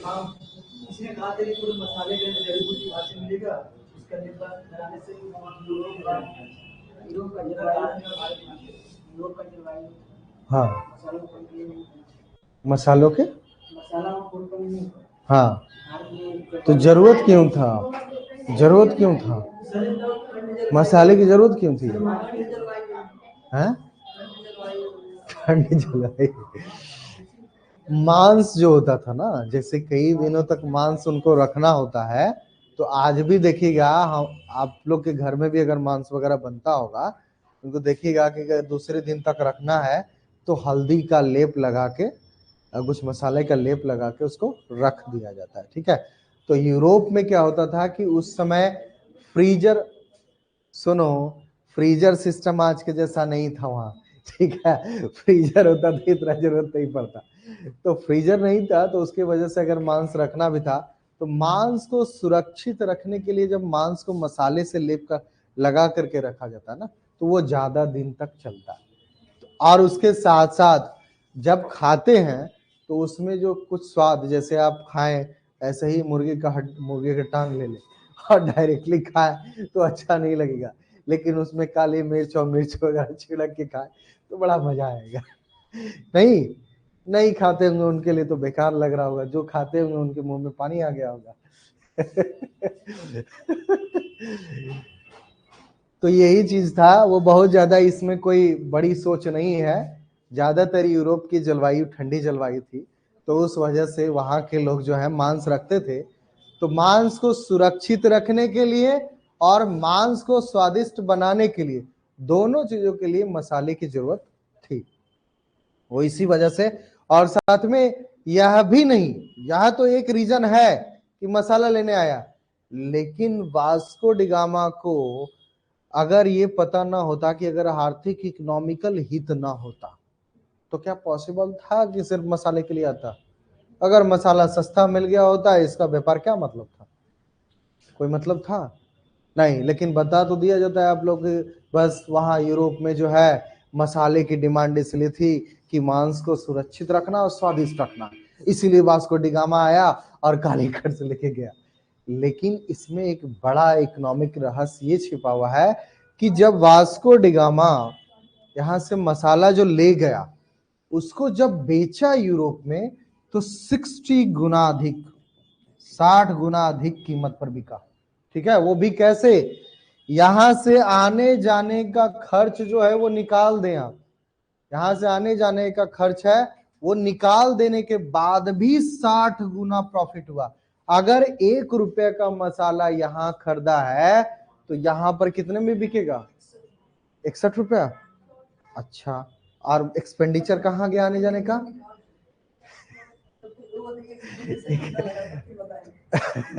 तो 1 रुपया मान के चलो, 50 पैसा और एक्सपेंडिचर में मान लेते हैं, 1.5 रुपया। तो यही तो बता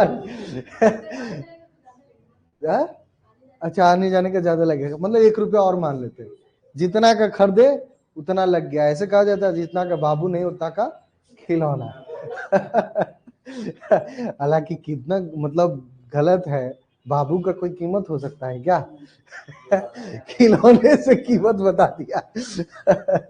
खैर ठीक है, तो देखिए, अगर मान के चलिए 1 रुपया में खरीदा वास्को डी गामा, वो 1 किलो जो है काली मिर्च खरीदा, तो यहां ले जाते तक उसको 2 रुपया पड़ गया। अब 2 रुपए के बाद वो 60 रुपया और इंक्लूड कर दिया, 62 रुपए में उसका माल बिका। तो ये समझ में आ गया कि भैया ये व्यापार जो है थोड़ा सा रिस्की तो है, थोड़ा सा नहीं काफी रिस्की है, क्योंकि कई लोग जब जहाज में जाते हैं ना तो टंग जाते हैं। वो कई बार जो तूफान उफान आया तो निकल पड़े उसी में। फिर भी एक बार मार्ग का पता लग गया तो उन सब चीजों से कहीं ना कहीं उनको आने जाने में आसानी हो जाती है। तो 60 गुना अधिक पे जब बिका तो इसका व्यापार और ज्यादा। फिर ये लगा वास्को डी गामा पे कि अगर 60 गुना ज्यादा में बिका है तो फिर से क्यों ना चला जाए, और इस बार बड़े पैमाना पर क्यों ना लाया जाए। हाँ, क्या नहीं? तो वास्को डी गामा एक ही बार भारत आया था कि दोबारा भी आया था? दोबारा भी आया था। अच्छा, दोबारा कब आया था? चलो ठीक है। तो 1502 में आप देखिएगा तो दोबारा जो है वास्को डी गामा जब आता है तो ये कहा जाता है कि अकेले नहीं आया था। ये भी ध्यान रखिएगा, Vasco D gamma first time आया तो थोड़ी सी उसके पास जो है लोग बचे थे, ठीक है, सेना थी। लेकिन ये जब दोबारा खेप में 1502 में वास्को डी गामा आता है तो अच्छे खासे जहाजी बेड़ा के साथ आता है और सैन्य सामान के साथ आता है। ठीक है, तो एक सैन्य अधिकारी था, तो एक सैन्य अधिकारी अल्ब्रिड्स करके था, तो अल्ब्रिड्स भी जो है उसका एक प्रकार से उसका पूरा संचालन कर रहा था। तो वास्को डी गामा जब आया तो अच्छा खासा जहाजी बेड़ा के साथ, तो अरेबियंस को भी पता चल चुका था कि एक बार तो वास्को डी गामा गया है, वो दोबारा आ सकता है, और वाकई में आया भी। तो आप देखिएगा यहाँ पर जब समुद्र में युद्ध वगैरह होता है ना, तो समुद्र में युद्ध का एक देखा हूं कि अरेबियंस ने और साउथ इंडिया के लोगों ने क्या किया है, डेवलपमेंट क्या किया है कि एक आपका एकदम हल्का लकड़ी का वो डब्बा टाइप का बना करके उसमें उन्होंने क्या किया, अलकतरा वगैरह या कुछ मिट्टी का तेल वगैरह उसमें डाल दिया, और डाल करके एक रस्सी से बांध दिया, और रस्सी से बांधने के बाद ऐसे ऐसे डमरू टाइप का ऐसे ऐसे, और इसमें रस्सी बंधा हुआ, ठीक है, और इसको क्या किया, इसको समुद्र में फेंक दिया, समुद्र में फेंक दिया, और एक दूसरे से तो जुड़ा हुआ है। ठीक है, अब इधर से जब जहाज आ रहा है तो उस जहाज को उड़ाना है, तो जैसे कैसे हम लोग लैंड माइनिंग का नाम सुना है ना, तो जमीन के अंदर बॉम्ब जो है बिछा दिया जाता है, वैसे ही समुद्र के अंदर इस प्रकार का बॉम्ब बिछा दिया। ठीक है, और एक तीर यहां से आग वाला मारता था, एक ब्लास्ट हुआ, पूरा ब्लास्ट, तो उसके वजह से क्या होता था, पूरा नाव का भी ब्लास्ट होना। ठीक है, तो इस प्रकार से कहीं ना कहीं युद्ध प्रणाली इनके साउथ वालों की थी, तो बहुत अलग प्रकार का टेक्निक था। लेकिन फिर भी कितना भी किया, अच्छा खासा युद्ध हुआ, अच्छा खासा युद्ध होने के बाद अंततः 1502 ईस्वी में वास्को डी गामा सफल हो जाता है, तो सफल होने के बाद ये जो कहा जाता है कि अल्बुकर्क है, अंततः 1503 ईस्वी में जो कोचीन था, तो कोचीन में एक फैक्ट्री स्टैब्लिश करता है। और कोचीन के साथ साथ एक और जगह है जिसको कनानूर भी कहा जाता है और कन्नूर भी कहा जाता है। तो 1505 ईस्वी में कन्नूर में और 1503 ईस्वी में कोचीन में दो जगह पे फैक्ट्री स्टैब्लिश करता है। कौन?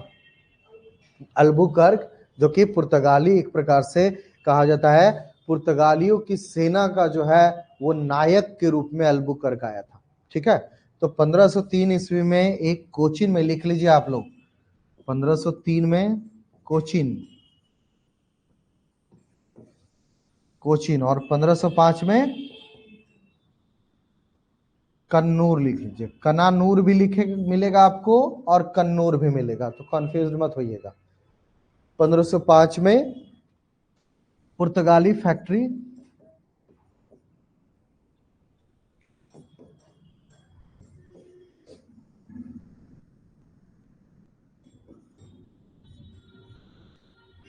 स्थापित किया गया। ठीक है, पुर्तगाली फैक्ट्री स्थापित किया गया। अब देखिए, ये बात ध्यान रखिएगा कि पुर्तगालियों ने अपनी फैक्ट्रीज तो एस्टेब्लिश किया 1503 ईस्वी में और 5 ईस्वी में, और ये एस्टेब्लिश करके इसका जो कहा जाता है कि पुर्तगालियों का डायरेक्टली शुरुआत में उद्देश्य, हालांकि कुछ किताबों में बताया जाता है कि शुरुआत में उद्देश्य नहीं था कि पूरे भारत पे कब्जा करे। उसकी पहली जो प्राथमिकता बताई जाती है कि पूरा जो समुद्रिक व्यापार है अरब सागर का और हिंद महासागर का, इस हिंद महासागर और अरब सागर के व्यापार पे एकाधिकार करने के लिए बात, क्योंकि अगर इस पूरे एरिया पे जो हिंद महासागर और आपका अरब सागर है, इस पे अगर एकाधिकार हो जाता तो न सिर्फ मसालों के व्यापार पे अधिकार होता, न सिर्फ मसालों को बेच करके पुर्तगाली कमा सकता था, बल्कि इस एरिया में जहां भी व्यापार होता था, मान के चलिए अगर साउथ इंडिया से कोई यहाँ चेन्नई से निकल करके सोच रहा है कि हम साउथ ईस्ट एशिया चले जाए, तो यहां से निकलेगा, यहां जाने के लिए मार्ग बीच में आपको चाहिए ना, तो इस मार्ग को देने के लिए पैसा दीजिए, नहीं तो आपका क्या होगा, जहाज लूट लिया जाएगा। वो जो कहा जाता है ना समुद्री डकैत, तो जिनका जो रीजन होता है, जैसे आप लोग ज्योग्राफी वाले सर से भी पढ़े होंगे, तो आप लोग को पता चला होगा कि अगर इधर का एरिया है तो यहाँ आसपास में रहने वाले लोग जो समुद्र में अच्छे खासे व्यापार करते हैं और समुद्री लुटेरे भी कई बनते हैं। जो ब्रिटिशर्स कंपनी आता है ना, ब्रिटिश ईस्ट इंडिया कंपनी, वो पहले रियल में जो था वो समुद्री डकैत था, रियल में समुद्री डकैत था। ठीक है, रियली समुद्री डकैत था। समुद्री डकैतों को ये पता चला कि व्यापार करके बहुत अच्छा कमा सकते हैं, तब उसी समुद्री डकैत भी जो है आगे बढ़ करके अपना व्यापार वगैरह करते हैं। तो ये सब एरिया में जान रहे हैं कि पुर्तगाल वगैरह के बगल में इंग्लिश चैनल वगैरह, आपको ब्रिटिश के पास पास इंग्लिश चैनल वगैरह मिलेगा, पूरा का पूरा समुद्री इलाका था, तो बहुत सक्षम थे। तो इस वजह से कहा जाता है कि पुर्तगालियों का डायरेक्टली जो शुरुआत में जो पॉलिसी देखे, तो 1505 तक कन्नूर में तो हो जाता है स्टैब्लिश, 1505 में एक गवर्नर के रूप में बन के आता है कौन? हाँ, फ्रांसिस्को डी अल्मीडा। तो 1505 से लिख लीजिए Alphonso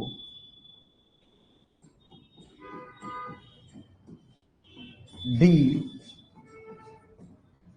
Albu, sorry, Francisco de Almeida ना,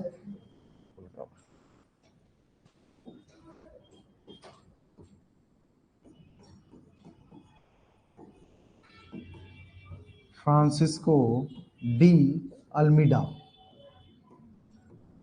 अल्मीडा।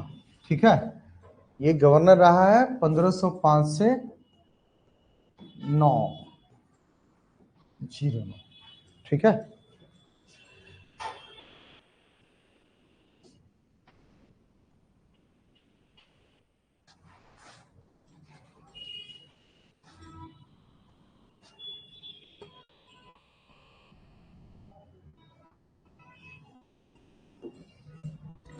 तो फ्रांसिस्को डी अल्मीडा के बारे में कहा जाता है कि पहला जो एक प्रकार से जब वास्को डी गामा आया तो 2 बार आया, और 2 बार आकर के दूसरा बार जो आया था उस समय अरबों से भयानक युद्ध हुआ था।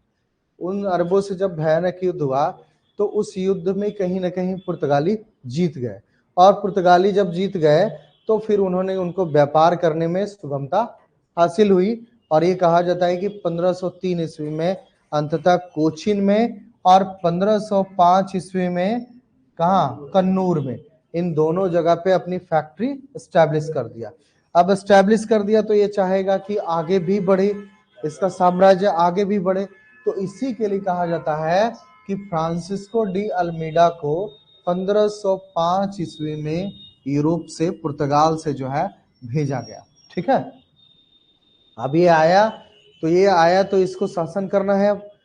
लेकिन पुर्तगाल का जो राजा था उसमें स्पष्ट शब्दों में कह दिया था कि पहला काम हमें भारत को जो आंतरिक क्षेत्र है, जो स्थलीय क्षेत्र है, उस पे डायरेक्टली कब्जा नहीं करना है, बल्कि जो इलाका अरब सागर का है, अरब सागर, और इधर कौन हो गया, हिंद महासागर, इन दोनों पे कब्जा करना। ठीक है, तो अगर आप अरब सागर पे और हिंद महासागर पे अगर कब्जा करते हैं, और एक साम्राज्य, एक ऐसा साम्राज्य जो कि स्थल वाला साम्राज्य ना होकर के समुद्र वाला या जल वाला साम्राज्य, इसीलिए फ्रांसिस्को डी अल्मीडा के द्वारा एक पॉलिसी चलाया गया था। कौन सी policy? Blue water policy, blue water policy. ठीक है, तो फ्रांसिस्को डी अल्मीडा के द्वारा ब्लू वाटर पॉलिसी, समुद्र का रंग कैसा होता है? नीला। इंग्लिश में उसको ब्लू कहते हैं कि व्हाइट कहते हैं? क्लियर है? तो ये पूरा, अब इनका कहना था कि क्यों ब्लू वाटर पॉलिसी चलाया जाए, क्यों? और अगर आपसे पूछ दे कि ब्लू वाटर पॉलिसी है क्या, अगर 50 शब्द में कह दिया जाए कि ब्लू वाटर पॉलिसी क्या है, तब आप क्या जवाब देंगे?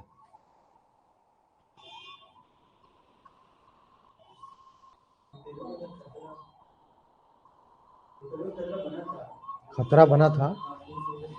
कहाँ लाल खतरा बना था? जलमार्ग से। चले ठीक है, देखिए ब्लू वाटर पॉलिसी का मतलब यही है कि उसके राजा, जब फ्रांसिस्को डी अल्मीडा जो गवर्नर के रूप में बना था, पहला गवर्नर भारत का, पुर्तगालियों का पहला गवर्नर जो था भारत में, जब नियुक्त हुआ तो उसको साफ साफ वहां के राजा से निर्देश था कि आप अंदरूनी इलाके पे, भारत के स्थलीय इलाके पे डायरेक्टली कब्जा न करके पहले हमारी क्या होनी चाहिए, अरब सागर और हिंद महासागर पे कैप्चर करना, कब्जा करना है, ताकि न सिर्फ एक व्यापार को क्योंकि अगर यहां तक आप आ गए, अगर अरब सागर में कोई और है और हिंद महासागर में कोई और है, तो हो सकता है आगे आने वाले समय में आपको व्यापार करने ना दिया जाए। अगर ये अरब सागर में कोई मजबूत शासक रहता, और मजबूत शासक रहता, तो यहाँ यूरोपियंस को क्या करने देता, एंट्री करने देता? हो सकता है कि अरेबियंस बना लेते अपना। अरेबियंस अगर कब्जा बना लिए होते तो भी तो यूरोप को, पुर्तगालियों को तो एंट्री ही नहीं करने देता। तो यही देखा गया, सबसे पहले क्या करना है कि मार्ग को कैप्चर करना। कहीं भी जाते हैं, कहीं भी जब युद्ध भी होता है, तो ये बात देखी जाती है कि मार्ग को क्या करना है, पहले सुरक्षित करना। अगर मार्ग सुरक्षित, जैसे कई बार अटैक्स वगैरह होने का प्रोग्राम होता है पाकिस्तान का और भारत का, कई बार देखते हैं, तो वो जो रनवे वगैरह है एरोप्लेन वगैरह का, या जहां पे आपका पूरा सिस्टम सुरक्षा बल का है, तो उन चीजों को सबसे पहले सुरक्षित किया जाता है, क्योंकि अगर उसको उड़ा दिया गया तब तो बहुत बड़ी सुरक्षा में चूक हो सकती है, क्योंकि वही चीजें हैं जो बचाती है। तो इसीलिए अगर इसको, व्यापार को बचाना था, तो व्यापार को बचाने के लिए किए हैं पॉसिबल। और दूसरा एक बड़ा रीजन कि अगर हम समुद्र पे पूरी तरह कंट्रोल कर लेते हैं, तो समुद्रिक जो व्यापार होता है, उस समुद्रिक व्यापार पे भी पूरी तरह कंट्रोल हो जाएगा। और अगर समुद्री व्यापार पे कंट्रोल होगा तो न सिर्फ कमाई हमारी किससे होगी, मसालों से होगी, बल्कि समुद्री व्यापार से भी अच्छी खासी कमाई होगी। यही आगे चल करके ब्लू वाटर पॉलिसी के कारण ही पुर्तगालियों को कहा जाता है कि समुद्र का स्वामी। पुर्तगालियों को समुद्र का स्वामी भी कहा जाता है इसी वजह से, क्योंकि पूरे समुद्र पे जो है लगभग अधिकार जो है पुर्तगालियों ने कर लिया था। अब देखिए, अब पुर्तगालियों ने जब कर लिया तो ये बताइए कि उस टाइम में, जिस टाइम में 1498 और ये 1505 से 9 में आ रहा है, इस समय भारत का शासक कौन था? दिल्ली में बैठा हुआ शासक कौन था, ये बताइए। दिल्ली में बैठा हुआ शासक कौन था उस समय, पता है? ऐसे कैसे, ये भारत का एरिया है, भारत का एरिया है, तो भारत के एरिया में ये आ रहा है, तो भारत का शासक सुरक्षित नहीं करेगा इसको? कौन था उस समय? इब्राहिम लोदी का नाम सुना है? तो इब्राहिम लोदी ही था, ठीक है। तो इब्राहिम लोदी एक प्रकार से पूरे भारत का उस समय शासक था, ठीक है। तो ये देखा, वो चाहता, क्या हुआ, तो इब्राहिम लोदी वो चाहता तो ये अटैक भी करके कर सकता था ना, लेकिन पॉसिबल नहीं था क्योंकि उसके पास बहुत बड़ी कोई नौसेना नहीं थी। लेकिन हाँ, आगे चल करके पुर्तगालियों का जब सिस्टम चलता है, तो जिस समय अकबर आता है, बाबर, हुमायूं और अकबर, अकबर के समय में खास तौर से पुर्तगालियों को ये चिंता होती है कि अगर हम पूरी तरह कंट्रोल कर लिए और अकबर जैसा महान, अकबर जैसा शक्तिशाली शासक है, तो ये हो सकता है पॉसिबिलिटी कि वो भी अटैक करे, ठीक है। तो पुर्तगालियों ने इतनी अपनी तीक्ष्ण बुद्धि का एक प्रकार से कहें तो इस्तेमाल किया, अकबर के पास अपना एक जो है वो बेड़ा भेजा और एक दल भेजा, और दल भेजने के बाद कहा अकबर से कि देखिए, समुद्रिक व्यापार में जो है वो मुगल्स का भी अपना व्यापार करते हैं, तो हम क्या करेंगे, मुगल जो व्यापार करते हैं उनको हम समुद्र में एकदम मुफ्त जो है व्यापार करने देंगे, हम उनसे कोई पैसा नहीं लेंगे, क्योंकि हम चाहते हैं कि आप सर्वे सर्वा इस देश के हैं, तो सर्वे सर्वा होने के नाते हम कहां से ऐसा कर सकते हैं कि हम आपसे टैक्स ले या शुल्क ले। तो अकबर भी खुश कि भाई ये क्या हुआ, ये तो बड़ा अच्छा है कि ये तो हमारी बात को मान रहा है, हमारे अधीन रह रहा है, तो ये भी खुश अकबर। लेकिन वो सीधा सीधा कह दिया, यह सिर्फ जो है आपके लिए है, बाकी हम चूंकि समुद्र के मार्ग को सुरक्षित करते हैं, तो सुरक्षित करने के लिए हमें कुछ ना कुछ पैसों लेना पड़ेगा, शुल्क लेना पड़ेगा। जो व्यापारी इनसे एक कार्टेज सिस्टम चलाया, उसने कार्टेज सिस्टम, उस कार्टेज सिस्टम मतलब कि एक परमिट, अगर आपने कार्टेज सिस्टम ले लिया, परमिट ले लिया, तो आप समुद्र में कहीं भी व्यापार करें, कोई दिक्कत नहीं है। लेकिन इसमें भी एक दिक्कत है, काली मिर्च का व्यापार नहीं कर सकते हैं।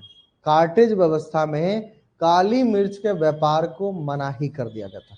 कहा कि काली मिर्च पे व्यापार सिर्फ कर सकता है कोई, तो पुर्तगाली ही कर सकता है, पुर्तगालियों के अलावा काली मिर्च पे व्यापार कोई और नहीं कर सकता। तो काली मिर्च का व्यापार रोक दिया गया। बाकी किसी चीज का आपको व्यापार करना है, व्यापार करिए, लेकिन उसके लिए आपको शुल्क देना पड़ेगा। अगर आपने शुल्क दिया तो ठीक है, नहीं देंगे कोई बात नहीं, आप जहाज लेके जाइए। जैसे ही जहाज लेके निकला कालीकट से, सोचा कि सऊदी अरेबिया पहुंचे, बीच में क्या किया, लूट लिया उसके जहाज को। तो समुद्री डाकू लूट लिया, तो समुद्री डाकू लगाए हुए था, समुद्री डाकू लूट लिया। अब लूट लिया तो भैया आपका सामान, आप जो 10 रुपए 100 रुपए दे करके अपनी सामान को बचा सकते थे, अब आपका पूरा लाखों रुपए का सामान क्या हुआ, गया हवा खाने। तो अब ये डर, इतना डर बैठा दिया पुर्तगालियों ने समुद्रिक व्यापार को लेकर के कि अगर कोई समुद्र में व्यापार करने आएगा उसको लूट लिया जाएगा, और लूट भी लिया जाता था। तो ऐसा भय क्रिएट किया गया कि कोई भी आदमी जो है वो आए तो अपनी सुरक्षा कैसे करे। तो उस सुरक्षा प्रदान करने के लिए पुर्तगालियों ने कार्टेज सिस्टम लाया, इसी ब्लू वाटर पॉलिसी के तहत।